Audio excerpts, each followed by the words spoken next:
I found a little shade early. I was outside doing some barbecuing. We were selling plates here at the house, and the the shade burned off on me. I had a shade tree, but the sun whooped the tree, and next thing it whooped was me. So here I am, all showered up and cleaned up, and looking the best I can look right now today. The score is 1-0. The Sun won, so there's nothing I can do about that. But I'm gonna have my guys on tonight. I don't know how many of them are gonna join me, but we are trying out a new app that we're going to be using from now on to respect COVID-19, because we don't really need to be sitting up under each other breathing hard like we do. We're all pretty big guys, so we breathe hard. So we don't need to be breathing on one another. So we're going to go ahead and use this app, and hopefully things work out. I got my production manager in the background once again, my one and only Queenie. She takes care of me like no other. So I'm sure glad that she found this app for us to do this show on and make things look a lot better. So here we are, live and in living color right here in your living room on JD's Man Cave. So first thing we want to talk about tonight, well, I want to talk about, I say we, but there is no we right now. But first thing I want to talk about is this NBA's return. I've been watching basketball games since earlier this afternoon. They're playing them one after the other, since they all got them in, as they say, in a bubble. They're keeping them all in the same place. So they really playing one game after the other. They just get them lined up and tell them, hey, get dressed and come on out here. But I wanted to talk about the fact that the NBA is basically a billion-dollar industry. It's made up of a bunch of billionaires who pay a bunch of millionaires to play basketball. So I'm looking at the situation that the NBA has brought forth with the jerseys that they're letting these guys wear, and the displays, the kneelings and all of that different stuff that the NBA has found itself having to deal with. But I don't personally think that the NBA is doing enough. With the NBA, like I said, billion-dollar industry, with the revenue streams that it generates from television, from arenas, from different organizations that pay to advertise their stuff in different arenas. The NBA generates a bunch of money. I mean, we actually on the outside probably can't even fathom as much money as these people earn, or that each team is worth or makes. But the thing is, I'm thinking that the NBA is not doing enough. Okay, you're letting them wear, different little slogans on their back, still advertising for your brand, and what they're doing is they are trying to appease a public who is in a uproar and a cry because of the mistreatment, the abuse, the blatant killing of black people. I can't just say black men, black women. Breonna Taylor got killed too. Sandra Bland got killed. We got so many black women who were abused by the system, as well as black men. So what I want to talk about is that they are dealing with a league who is, I don't know the statistics, so I'm not going to say. I know at least 80 to 85% of the entire NBA is made up of black people or people of color. So I will strongly say that. I know that simply from viewing the games, and anybody can see that. So I don't think that they're doing enough when almost your entire revenue stream is being made off the backs of these young black brothers. Sure, you're paying them well, that's cool, but when they cry, you should cry. and the NBA is not crying. Only thing NBA cried about is let's hurry up and get back on this court so we can make this money. They were not trying to worry about COVID-19. They were, you know, they do their share of social distancing, but let's be honest, how much social distancing can you do when you run up and down the court with each other, back and forth? You can't stay 6 feet away from a player and let him pull up a jumper. That's not going to work. The score be 200 to 205. So they have to play defense and get manned up on each other, breathing on one another, touching on one another, all of that. So let's just understand that the NBA nor Donald Trump or anybody else in the United States has a clear-cut idea on how COVID-19 is transferred. So this is really a putting them in a bubble and putting them back on the court is really a guinea pig situation, because they don't know, you know, how they're going to be affected and whether or not they can actually control COVID-19. So this thing solely, I don't want y'all to think, I don't want you NBA fans or anybody to think that the NBA started back playing because the fans missed a game. No, what was missing was the revenue streams, the commercials, the advertisement, all of those different streams that are generated off the backs of these young black men was starting to dwindle away. And before they let that dwindle completely away, they're going to get back to some form of normalcy to get these players starting back to generate the money that they starting to lose. So don't ever think that the NBA started back because of the fans. The NBA started back because they wanted their bread. And that's just how they are. Everything is a money thing. Speaking of that, I have something else that I'd like to talk about. And I want to know how you people feel about it. Them sending these kids back to school basically unprotected. They are sending these babies back. Now let's understand that kids are not disciplined enough to social distance.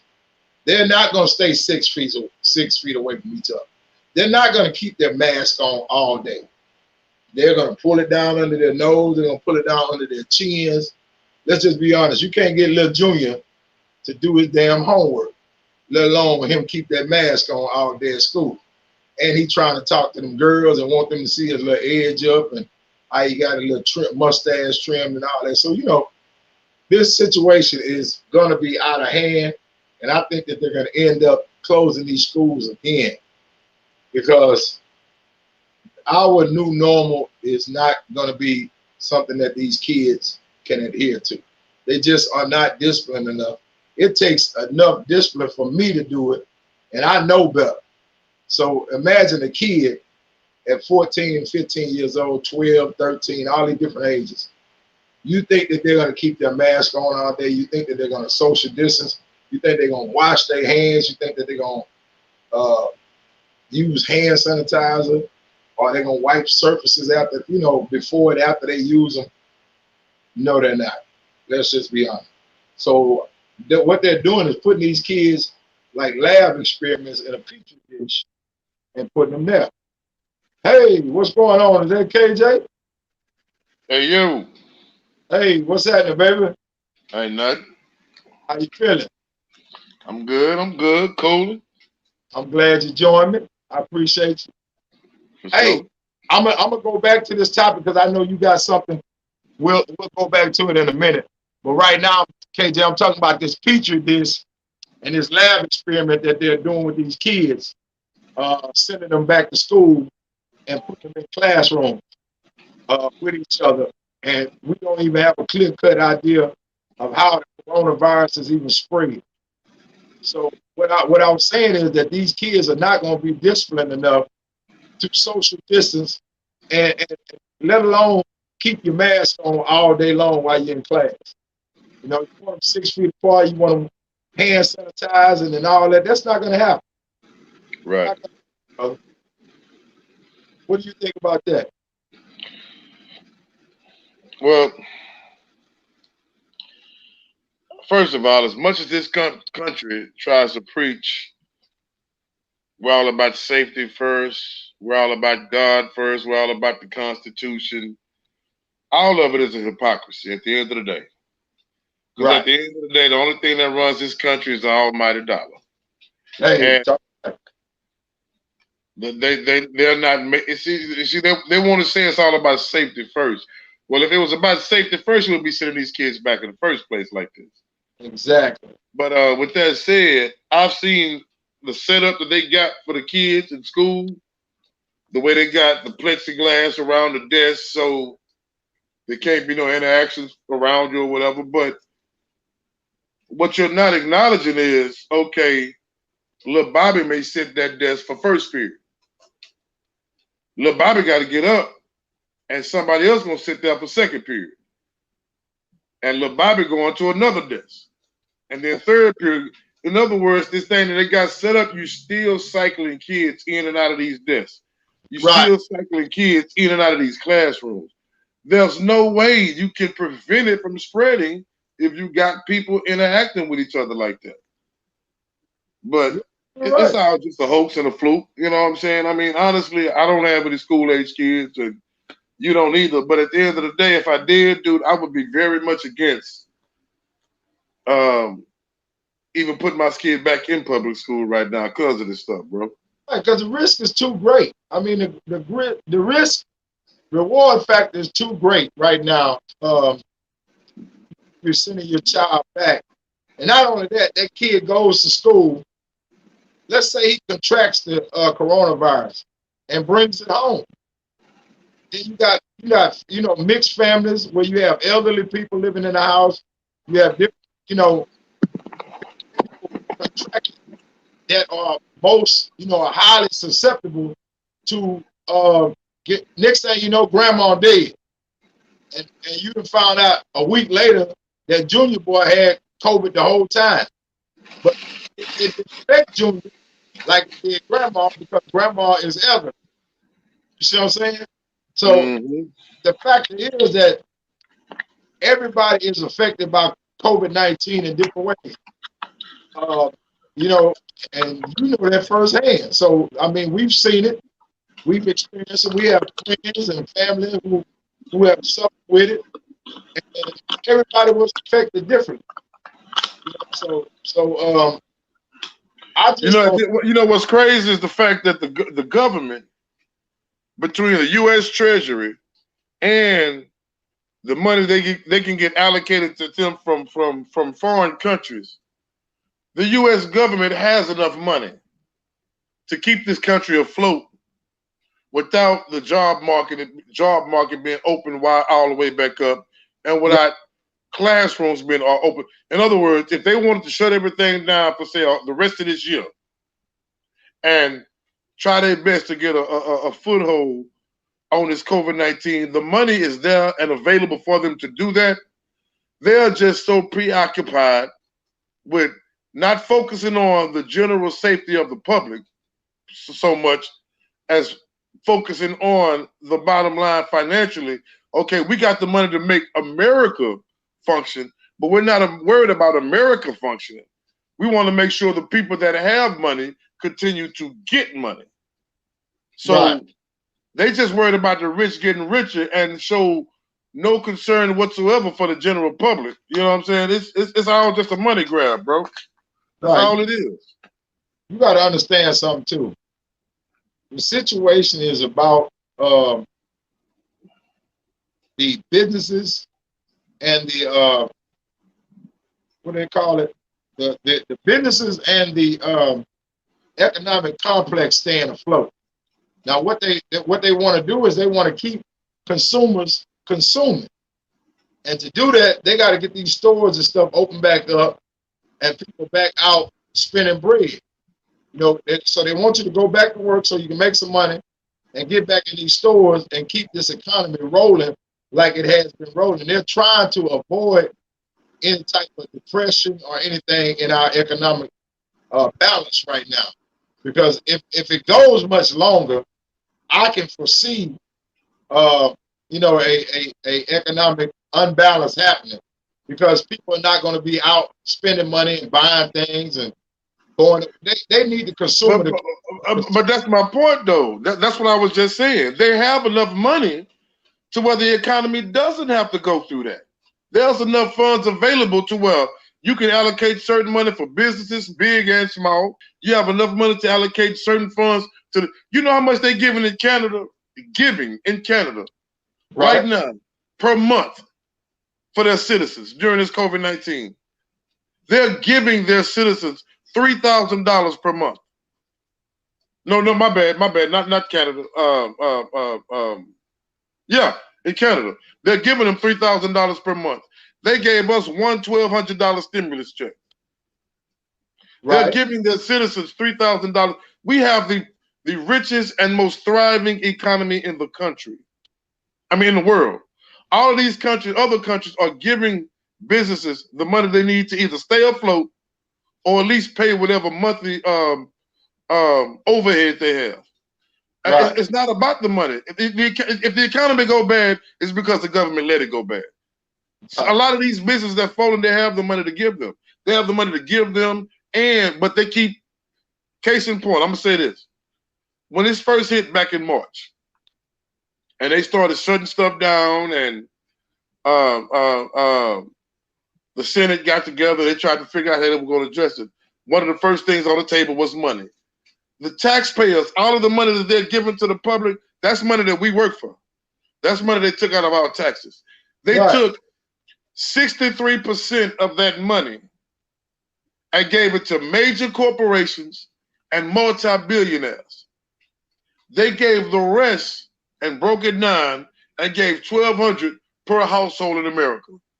They gave the money, they gave the $1,200 to the people that worked for it and gave the majority of the money for the people that were already paid. They have the money, they're not putting it where it needs to be put.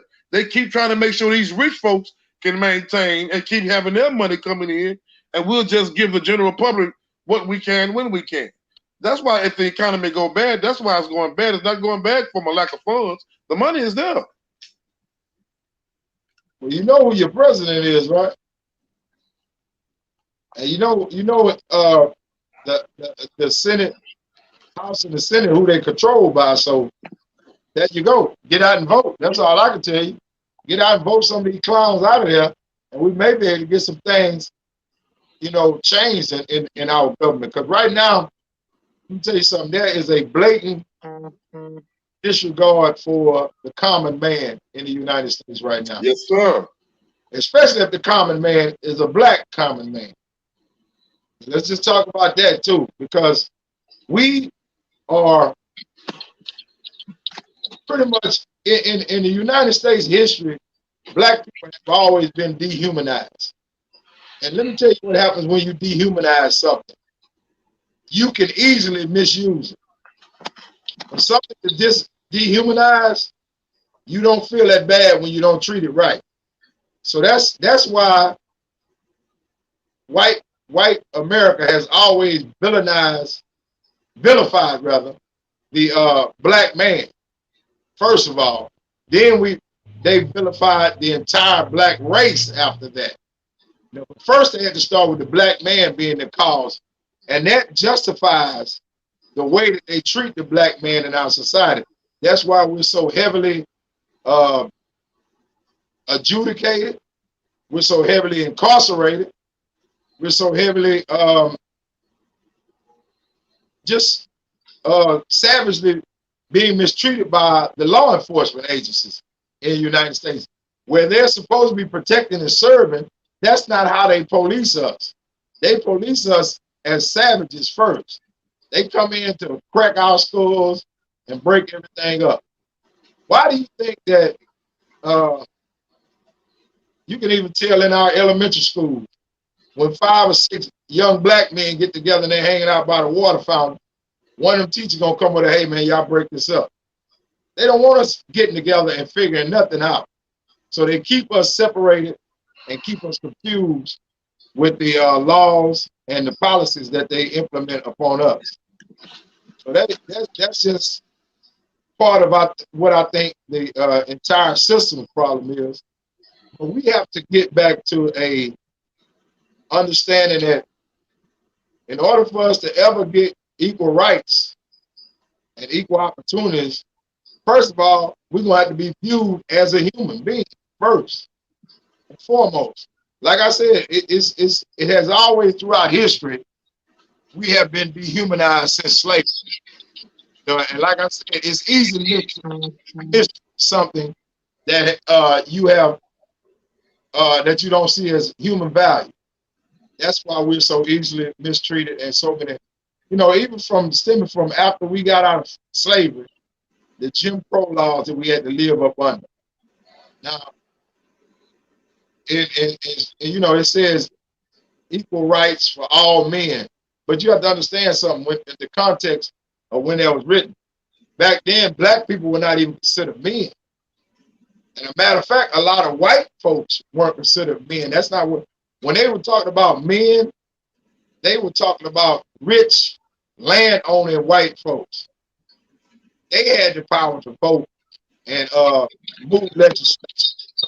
They weren't talking about those poor white folks who didn't have nothing. The ones that worked on plantations as overseers and all that. They weren't talking about them. They were talking about those rich landowners had the power. Those were the men that the Constitution talked about. And if they were talking about only some white men and not other white men, then you know daggum well they weren't talking about our black behind being all men are created equal. They were definitely not talking about us. So we have to get back to get a culture in the United States where black folks are at least, first of all, seen as human beings. So how do you suggest we do that? Well, we have to get some black legislators in there and policymakers who push an agenda that brings that type of culture. And we gotta vote them in there, and we got to be knowledgeable about who we're voting for and understand the black voting power. There's no president who has been elected without winning the black vote. I mean, Donald Trump is an anomaly, but in the past, you had to get a majority of the black vote because we have power. But I guess I'm playing devil's advocate. Okay, let me ask this question then. If that's the case, based on what you just said, if the majority, if not all presidents, with the exception of Donald Trump, have won the black vote, have been voted in on the strength of the black vote, yet we still dealing with what we're dealing with, how much power was there in the vote then? If we're getting who we're voting for in the White House, then we still dealing with this nonsense. Let me explain something to you. We, as black people, don't collectively get out and vote anyway. We don't vote as a big group. Now those Hispanics, the gays, and all these other different organizations, they get out and mass vote. See, because they know the power, and they're not gonna put nobody in there who ain't gonna push their agenda. Now, they know the power of their vote. You have so many, man, let me tell you something. It hurt my heart when Obama's first term, when he got elected, they were covering how many black people were getting out and voting because because Obama was running for president. So they were at the polling places. There were so many black people who were in their 70s, 80s, that were saying that this was their first time ever voting in their life. Brother, do you know how disheartening and really stupid that is? For you to be 80-something years old and you've never voted? But that's what I'm wondering. I mean, if that's the case, if we weren't voting, then how were the presidents getting in the White House on our vote? Well, the ones who did, I'm talking about the majority of the ones who did vote had to win the majority of the black votes that were that were cast. Now, I'm not saying that every black person, you got to win 80%, every black person in the United States. You have to win 80-something to 90-something% of the black people who actually got out and voted. You see what I'm saying? There's a difference between that. Now you have no Democratic president has won without getting more than 88% of the black vote. There you go. There you go. Exactly. And again, I'm not disagreeing with that, but I guess my point is, and we hear it every year, not just for presidential elections, but local government, for Senate, right, for council seats and all that. We always hear people preaching vote. And I'm not anti-vote. That's not what I'm saying. But what I am saying is you can't make me believe that in 45 presidential seats, well, more than 45 presidents, but 45 presidents, but more than 45 terms, put it like that. Right. That at some point, a candidate won the presidency who spoke the good speech and said all the right words to get the backing of the black person, yet here we are in August 2020, and we still dealing with what we're dealing with. So if we at some point have gotten somebody in the White House who supposedly had our best interests at heart, yet we're still at the bottom of the food chain, how powerful is voting? Because KJ, there's nothing changing. KJ, one thing you have to understand is that, sure, we vote, but the Electoral College is who elects presidents. And think about this. Hillary Clinton actually won the popular vote and beat Trump by more than 2 million votes.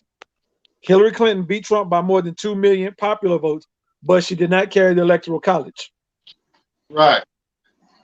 And let me explain something to you also, KJ. Let me explain something to you. I'm just going to say it, Steve, and y'all can be mad at me for saying it, but I'm just going to say it. Black voters are probably the most uneducated voters that go to the poll.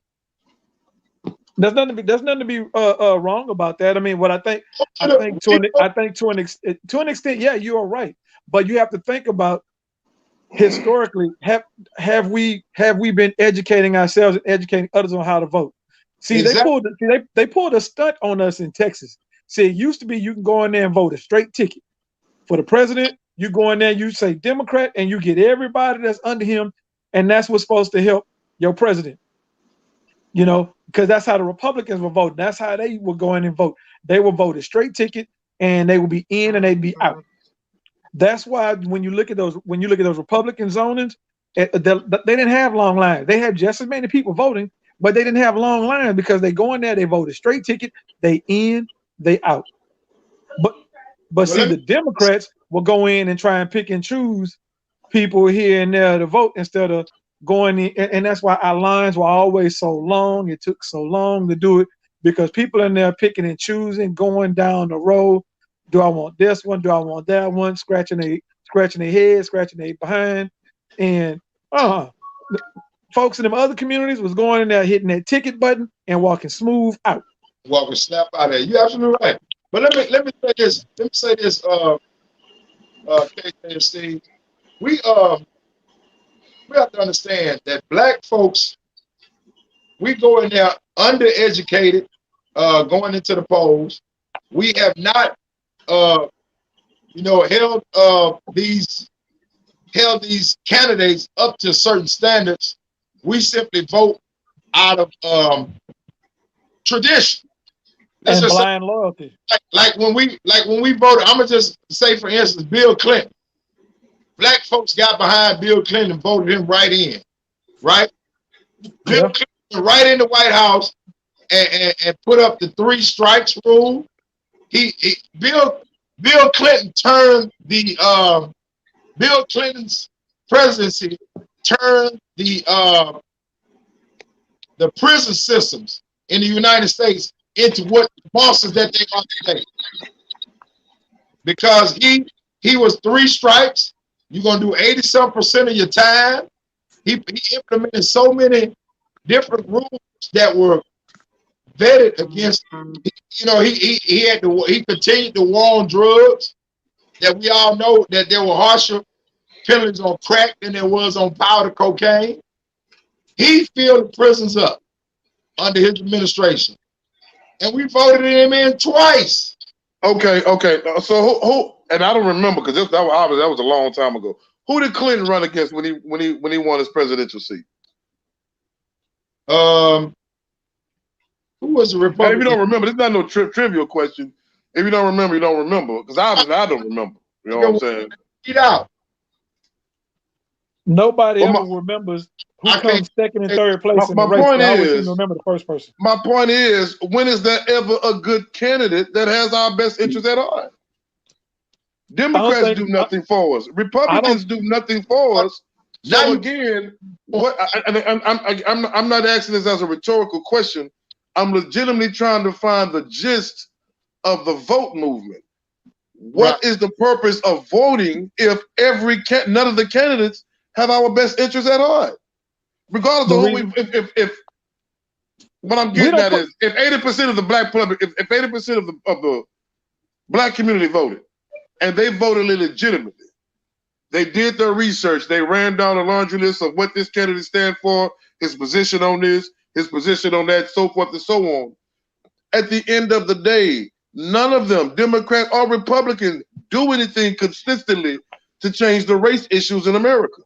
Right. So what inspiration or what is there to motivate a black person to go vote that doesn't normally vote if at the end of the day we still get dumped on? Here's the problem, KJ. I can answer that, JD, real quick. Here's the problem, KJ. KJ, we don't put our money behind our vote. That's the problem. When we get money, our money don't change hands as many times as it does in the Asian community and the Hispanic community and the Indian community. When they put money in their community, that money changes hands more than 20 times. Before 27 times, on average, the regular dollar would change hands 27 times on average in an Asian community before it ever leaves out of the community. I totally disagree, our money changed hands one time. It's out of our pockets. It's out of our community. I totally disagree because when that money changes hands, it changes from one Asian to another. That's what I'm saying. Or one Indian to another. That's what I'm saying. Our money goes straight from us to everybody else. That's the point I'm saying. Their money changes hands 27 times within their community before it leaves and goes out. Our money, as soon as we get it, our money goes to it goes out of our community. But their money changes hands more than 27 times before it ever leaves their community. All you gotta do is who you see in line for them J's? Who you see in line for them Jordans? Not them white folks, not them Asians, not them Indians. You see us standing in line, ready to give our money up for $200-something for a pair of sneakers. That's only worth $8.50. Okay. Yeah, that's the craziest thing ever. So that's just one of the dynamics in our community that we need to. The reason why I kept asking that question is because now we get into the gist of what really needs to be done. Okay, we can. And when I say we, I'm not just talking about us three. It's a lot of when election time rolled around. You got a lot of celebrities. You got a lot of local government officials that go vote. Okay, but all you're doing is telling the black community to vote. With in turn, what you need to be doing is bringing the black community together collectively and making sure that, okay, we'll just say Mike Johnson is running for presidency for the next election. And Mike Johnson, his platform is police reform. His platform is making sure that the disparaging number of people being incarcerated isn't so swayed toward minorities. Mike Johnson is making sure that River Oaks is being policed by the police just as much as South Park and Fifth Ward. And those are the platforms he's standing on. Well, somebody that is a respectable and reputable voice for the black community goes to Mike Johnson and tell Mike Johnson, okay, these are the platforms that you're standing on. These are the issues that you're making it a point to address if you're elected as the next president. We can assure you that you will get the majority of the black vote if you legitimately follow through on these issues that you're saying you're going to follow. So now he has a choice. If he can convince us that he's going to do that, and he gets into the White House, now the ball is in our court. We have the leverage because now his feet going to get held to the fire. And if he does it, obviously that's a win for us.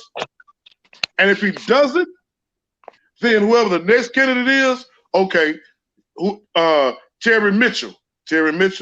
You see, we got Mike Johnson in the White House last time because of our vote.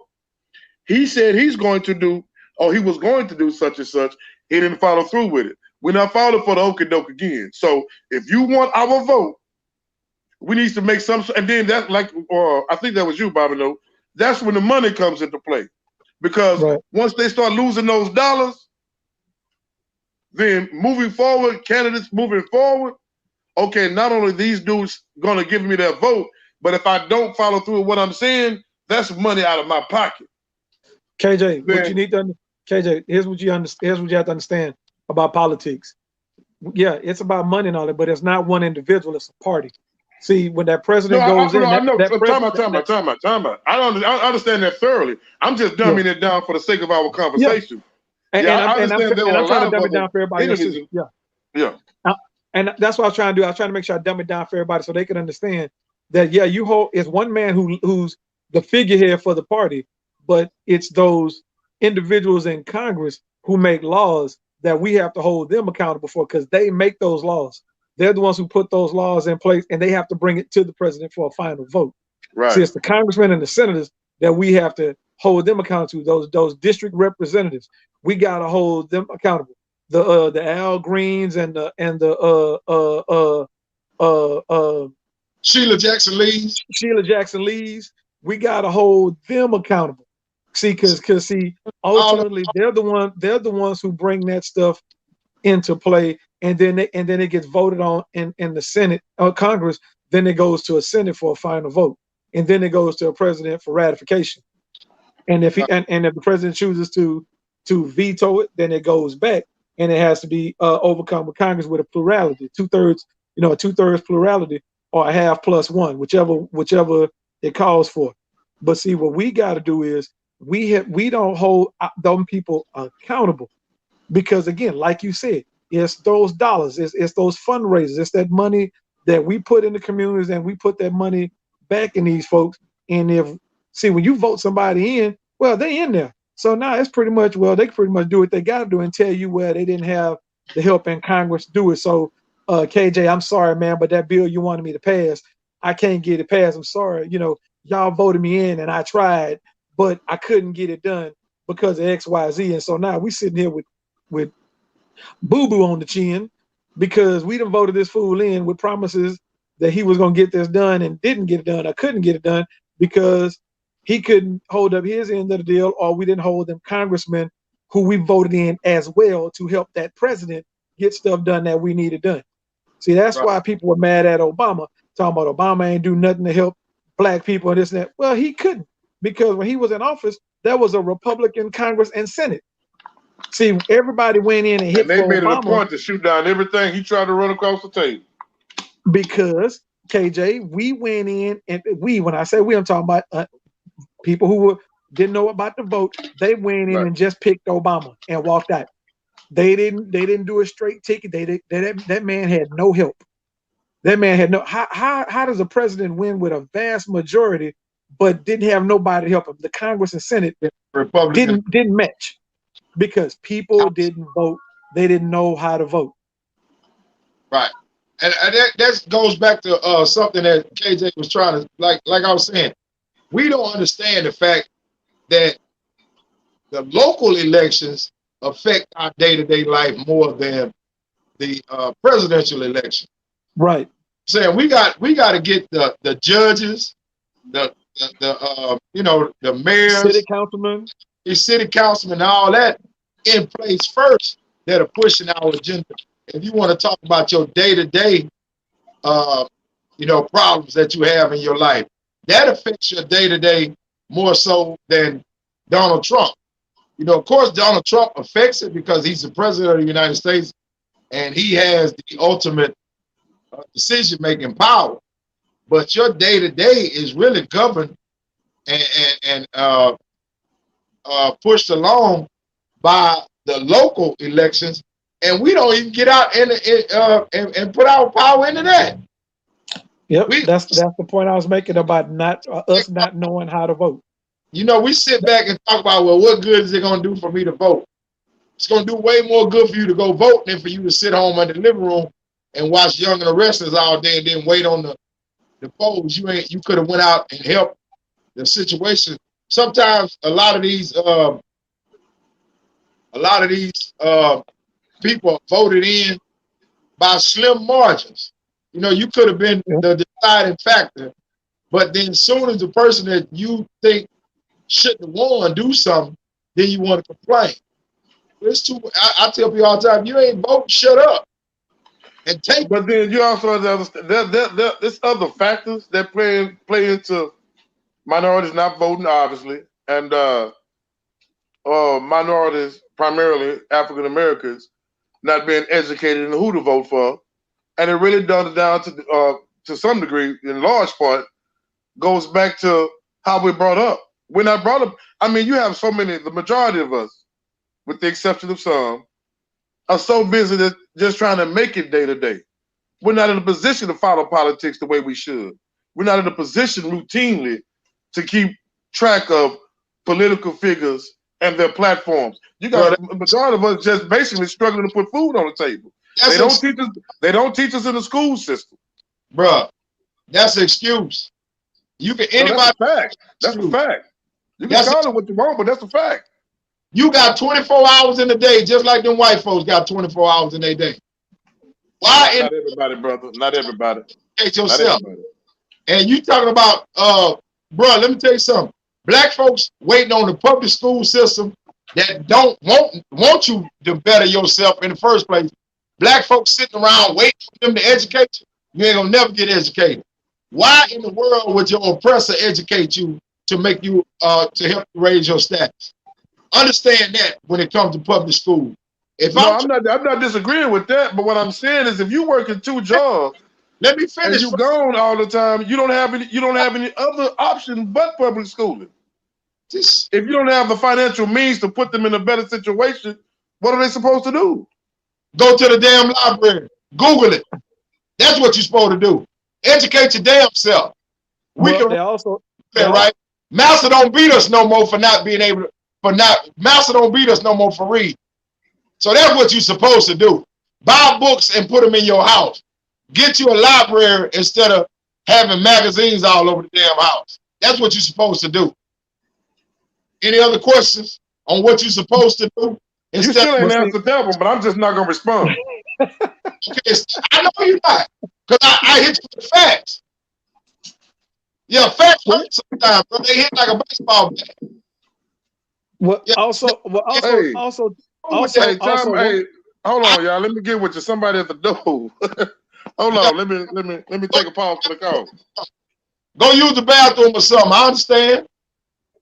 But anyways, well, JD, there's one more thing too you got to understand too. What the hell was that? He had a bomb. He had a bomb right there in that chair. Were you done gut punched him? Yeah. Well, here's the thing, JD. What we have to understand is that when we go in, we can vote. We can early vote too. You know, if we can't, but if we can go stand in line to get some tennis shoes, we can stand in line to vote. Exactly. I'll get you. And if we can't make it to the voting polls on election day, you know, because we can't take off and we got other things going on. Well, there's also early voting. So we need to be able to either get in and vote early or be able to get online, because you have everybody has a computer at their fingertips. It's called your cell phone. You can fill out a form for early voting on your phone, and a ballot can be mailed to your address, and you can mail it right back out free of charge. And not only that, Steve, they have voting on Saturdays, Sundays, all during the 7 days a week. You can't be working every day and working all day every day. If they do, if you are, you need to fill out another application somewhere. That's all I can tell you. And you got bills that require that, you living above your means anyway. You need somewhere to cut back on some things in your life. Okay, so since we're talking about stop smoking dope. Stop all these different vices that we have in our life. Yeah, so you cut back on some stuff. Hey, so since we're talking about voting, my daughter brought up something. We were, we had this long trip back from Alvin, from that Bayou safari, and my daughter brought up. We were talking about the president, and she brought up voting. That this guy's not gonna want to give up the White House, and I like, you know what? That sounds very, very true. That in the first time in history, we may have a president who may decide to have a coup, not to give up the White House. See, in every other part of the country or the world, there has always been some kind of major coup when it comes to a president or a leader giving up power. Saddam Hussein was in power more than 20 years. He didn't want to give it up. Fidel Castro didn't want to give it up. What's his name in Africa, in Uganda, didn't want to give it up. They made a movie about that dude. What's his name? Idi Amin. Idi Amin. He didn't want to give it up. It's a whole bunch of folk that didn't want to give up power when it came time to give up power when the election time came. And now, maybe in the first time in American history, we may have a president who is going to try to do the exact same thing. If you look at what he's doing now, talking about postponing the election because of COVID. Do you think this might have been a long-standing plan to stay in power by dismantling everything because we knew an election was coming up, and if we could have a worldwide and a nationwide pandemic, that we could stop the voting process? Right. I mean, does it not seem logical? And then he gets on Twitter and the TV every other day. He gets on with some kind of fear mongering. Do you not think that he'll be able to have somebody in the military, or that he'll strike up enough fear that the military and the National Guard may take up ranks with on his side to try to inflict some kind of martial law to keep people in line, while this man does not want to give up the president's seat come January? He'll say that the vote was fake news. It was fake. It's fraud. It was this and that. It's coming. It's coming. I'm telling you, I hope he buck the system. I promise you, I do. I hope he buck, and I hope they run in there like they do us and beat him with nightsticks. Put him in a what they call that move that that put him in a yoke. No, they hog time, beat him with them and told him out of there like he's some luggage. I hope he try to buck the system. I want it just for the level of drama that it's gonna cause in the United States. Yeah, I hope he buck the system. I'm all for it. Buck him, Donald. Buck him, Donald. Buck him. I want to see him get beat up in the Oval Office. I want to see him get hogged like they do black people every damn day in the streets in the United States. I want him to get a taste of his own damn medicine. That's just me, personally. I may be dead wrong, but I promise you, I'm gonna be at the polls voting, and I don't care if Daffy Duck is running against Donald Trump. I'm voting for Daffy Duck. Damn that. If that's the only choice I got is Daffy Duck and Donald Trump, Daffy. And that's just how I feel, brother. But I'm looking at Joe Biden being a viable candidate that will help and push the black agenda. I'm also hoping that Joe Biden brings in a black female as his running mate. How y'all think about that? No. Let me tell you why. What he's going to do with that, he's going to further push people to vote for Trump because they're not going to want a repeat of Biden-Obama. And let me tell you what I mean by that. You got some people who are not experienced enough to bring a country together like that, let alone who have a relationship internationally. Now, here's what I mean by that. The best person, I think, for it would be Elizabeth Warren. Let me tell you why. She has experience on the Beltway in Congress that spans 20 years or more. She's got friends on both sides, Democrat, Republican, and Independent.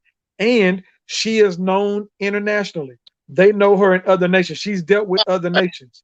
A Kamala Harris and a Susan Rice, they're good, but you can make them attorney generals and put one on the Supreme Court. That's what you do. That's what you do, because Ruth Bader Ginsburg is holding on right now until they get a viable replacement for her. That's what needs to happen. And the reason why I'm saying that, think about how these other countries are going to feel having to make negotiations not with just a woman, but a woman of color. And I'm just saying that being real politically. Now, I'm not saying they can't do the deal. I'm not saying they're not intelligent enough, but I'm looking at how other nations Yeah, run their business and how they do things culturally and how they feel.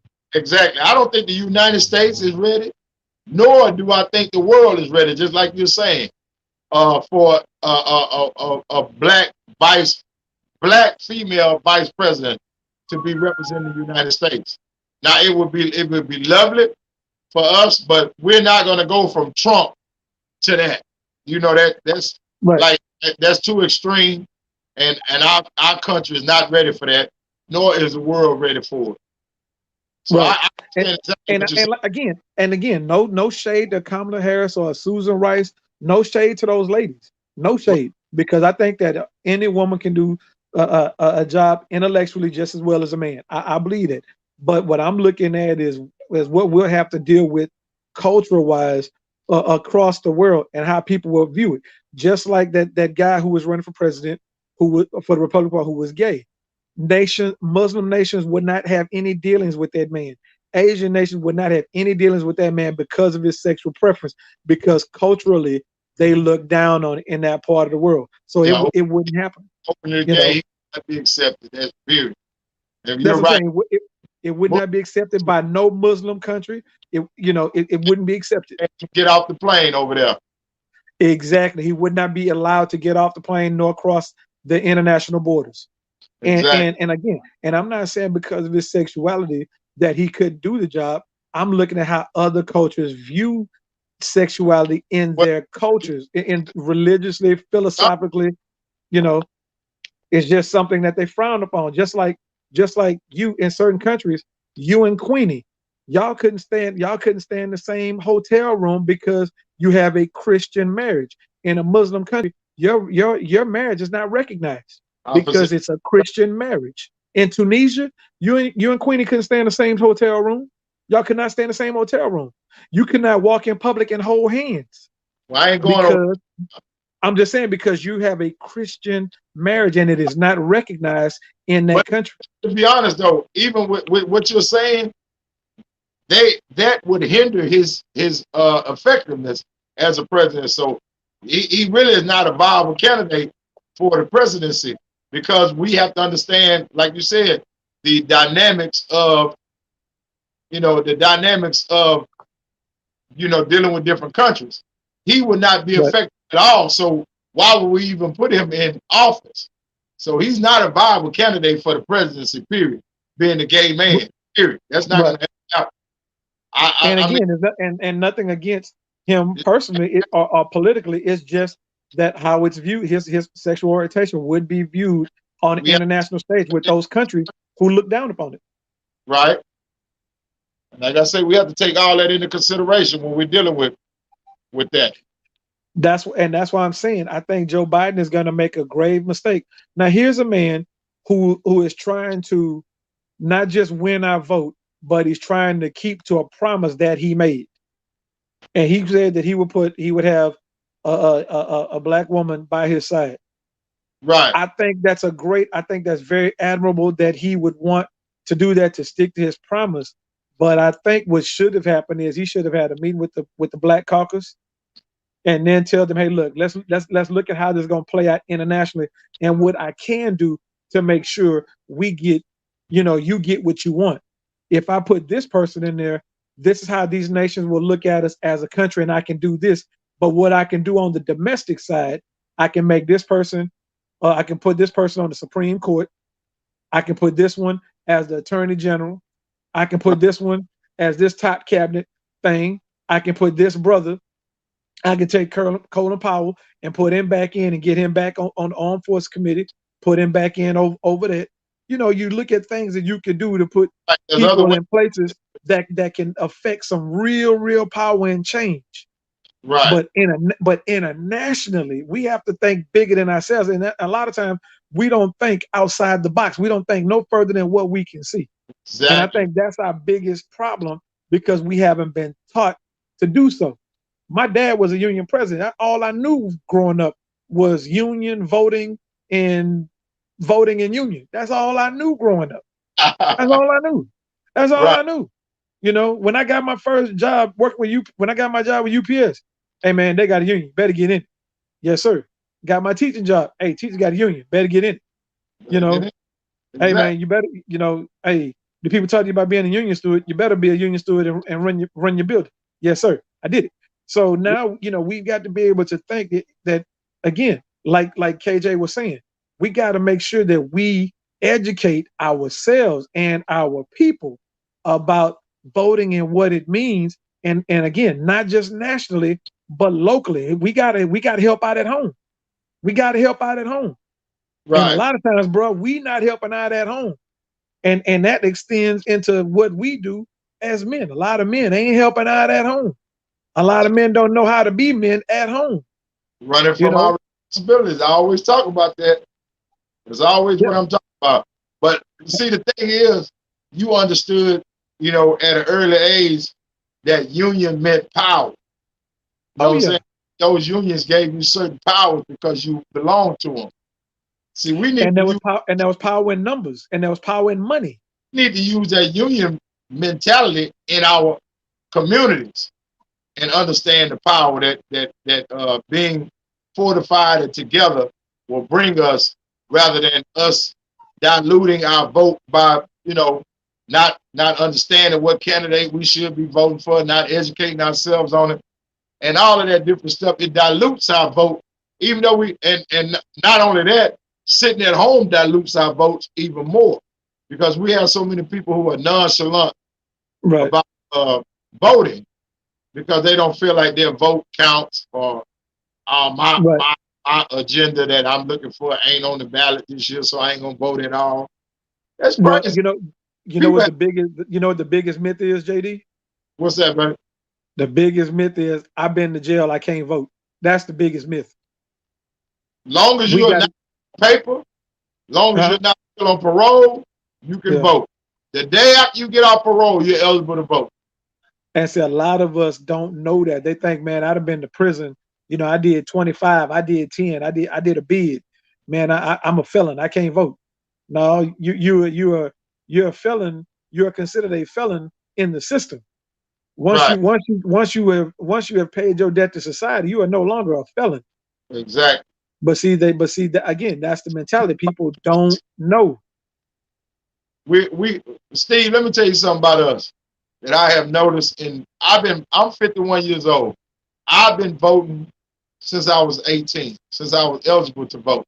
Right. We go to the polls like sheep. You know, we just follow along. We don't really know what we're going to vote for. We don't do our homework beforehand. We don't put a mirror up to the candidates that we're going in there and vote for. We don't find out their real true agendas. We don't research them. We just go in there and vote and then walk out there. Like you said, we go in there and hit straight Democrat. Some black voters, Steve, don't even realize that the Republican Party is the party that freed the slaves. Yeah. No, I mean, and that's crazy that they don't realize that Abraham Lincoln was a Republican. Here's something. Someone broke me down today, and I didn't even think about it. You know, I found out, JD, that I'm a Trump supporter. Did you know that? Let me show you. You know what? I bet you're a Trump supporter too. Let me show you. Hey, did you get some stimulus money? Yeah. Did you turn it? Did you turn it in? Did you give it back? Hey, look here. Let me tell you something, Steve. Well, then, see, at that point, you took what he gave you. It makes you a supporter because you supported his initiative. And you know what? And I was like, damn, you know, man, I don't like Trump. There's no way. I can't stand this man. I hate his politics. I hate the very thing he stands on because the majority of it stems on racism. Let me explain to you though, Steve. I'm not really a Trump supporter, but I do support 1,200 crispy $100 bills. I do support that. I don't care if I was going to send them to me. I wasn't sending them back. As long as I knew they were spending in the store, yeah, you're not getting that bread back. So no, I'm not a Trump supporter. I don't support that clown on nothing that he does. But I do support Benjamin Franklin, and seeing him 12 times made my day. So no, I'm not. Amen. I'm a Benjamin Franklin supporter. Yeah, but you know what? But that's the thing I was saying. You know, I said I don't support the man's politics, but I could not help but support his initiatives. Some of his initiatives, okay, but you know, but other countries are doing more. Now maybe we're not doing as much more because maybe our population is larger, but you know, places like Alaska gives their citizens, you know, they get oil revenue money. They get money off the oil that's there. The citizens of Alaska get money off their oil reserves. Yeah. You know, they get a stipend. Right. We've come down to about 3 minutes left, brother. Yeah. I've enjoyed this conversation that we've had about the politics of our raggedy United States and the disarray and foolishness that we are being put through. And all I can say is pray, brother. That's the only person who can turn this thing around, because we have fought for so long and we've had so many leaders come in and try to right this train and put it on the right track, but yet still we still derailing here and there. Every year we get a bunch of derailments, and we still have not been able to right this train on the track. So I'm just gonna keep prayer in my life and keep pushing and keep educating myself and those that are around me in my household. So I ask that you do the same, brother, and I know you are, because you are educated by heart. So go ahead, out, Steve, and I will see you next Saturday. For sure. If I don't see you before then. But here's the thing though, brother. One thing we got to be able to, we have to make sure we remember and keep close to our heart. Since Malcolm and Martin, since we had those professors come in and teach us, since those professors, Malcolm and Martin, left us, all we've had is a bunch of substitute teachers. Exactly. So I'm advocating our book, The 48 Laws of Black Empowerment. Please look it up on Amazon, people, and get it and get some understanding for what you can do in your community and your household. 48 Laws of Black Empowerment. And I thank you for that read, because I'm thoroughly enjoying it. I'm finding that book hard to put down. I mean, even if you just take it to the bathroom and read it when you're in there, I mean, it's something powerful to think about, man. When you come up out of there, even just in your leisure, you come away with something. It's not just some trash to fill your head with some garbage. It's something to fill your mind with some thought. Yeah, it's definitely thought-provoking, Steve. And like I said, I want to thank you for that read, brother. And I'm thoroughly enjoying it. And I don't know if you saw that other book that I got too. Yeah, I'm gonna order that. I'm ordering that tonight. You grab a look at that. But like I said, man, we as black people, we got to educate ourselves. We cannot expect the oppressor to educate us. That within itself is psychologically crazy as hell. You think it's the definition of insanity. Huh?